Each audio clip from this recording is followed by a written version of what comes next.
There are moments in history when the world suddenly feels like a giant blank page.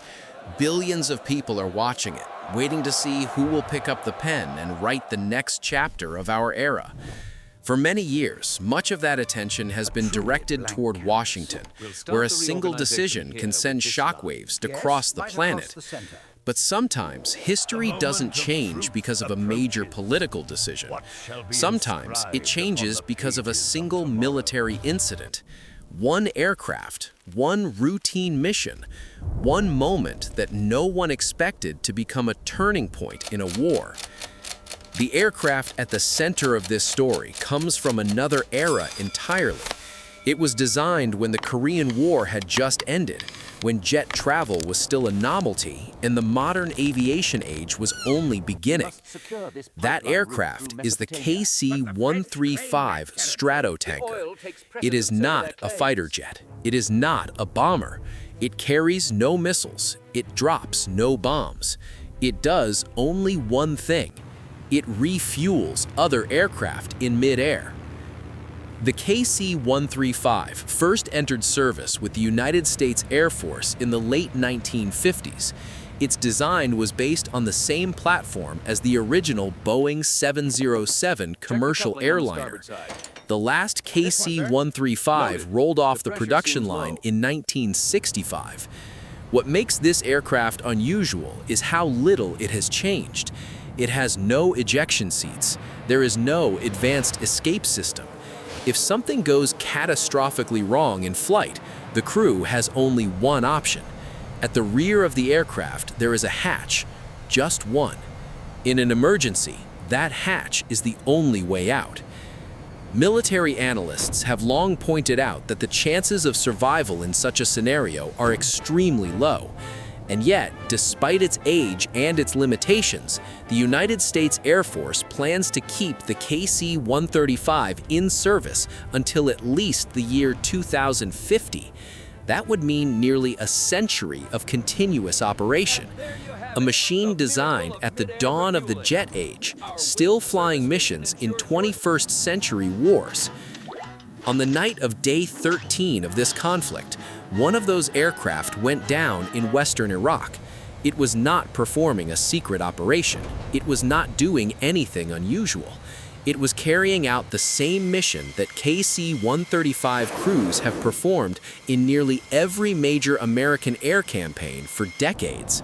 It was flying to a rendezvous point in the sky, extending its refueling boom and turning itself into a flying gas station for fighter jets. Inside the KC-135's tanks are roughly 115,000 liters of fuel. When the aircraft reaches its designated location, fighters begin to arrive one by one. F-15s, F-16s, F-35s, even B-52 bombers. At the back of the tanker sits a crew member known as the boom operator. While both aircraft fly at hundreds of miles per hour at high altitude, the boom operator carefully guides a long refueling boom toward the receiving aircraft. When the boom locks into place, fuel begins to flow. The entire process takes only a few minutes, but those minutes determine whether a fighter jet can complete its mission. In the current war, the KC-135 plays a role that is almost impossible to replace. A fighter jet taking off from Qatar or from another base in the Gulf region cannot fly all the way to Iran, conduct a strike mission, and return safely without refueling in the air. The fuel simply would not last. Without aerial refueling, the air war as it currently exists could not function. The KC-135 is not a weapon, but it is the circulatory system of the entire air campaign. It keeps the strike aircraft alive long enough to reach their targets and make it home again. According to the official statement from United States Central Command, the crash occurred in what was described as friendly airspace. Rescue operations were launched immediately. The statement emphasized that the crash was not caused by hostile fire and not by friendly fire either. Officials asked the public to remain patient while investigators gathered more information for the families of the crew. But within hours, another narrative appeared. A group calling itself the Islamic Resistance in Iraq, a network of armed factions aligned with Iran, released a statement claiming responsibility. According to that statement, their forces shot down a United States KC-135 tanker while it was actively refueling a fighter aircraft. They claimed that all crew members on board were killed. Two stories, two completely different versions of the same event. One side says there was no hostile fire. The other side says they destroyed the aircraft. This pattern has appeared repeatedly during this war. On the first day of the campaign, 3 F-15 fighters were lost in Kuwait. American officials described the incident as friendly fire from Kuwaiti forces. Iranian media suggested something very different. In another incident, the aircraft carrier USS Gerald Ford experienced a small onboard fire.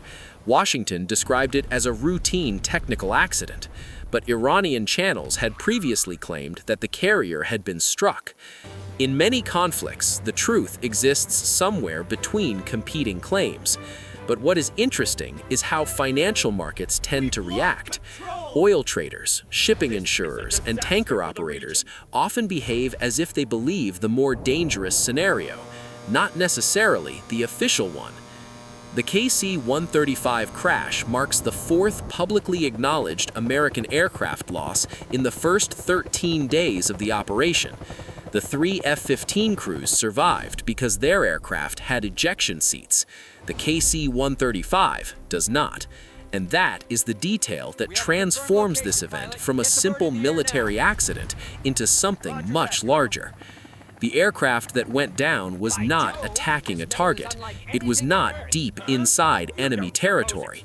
It was operating over western Iraq, a region where American forces have maintained a presence for more than 2 decades, a place once considered a relatively safe rear area. But if a support aircraft can be lost there, the entire air campaign must now reconsider its assumptions.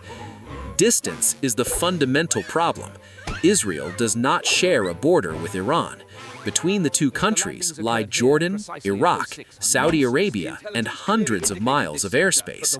An Israeli F-35 takes off with roughly 8,000 kilograms of internal fuel.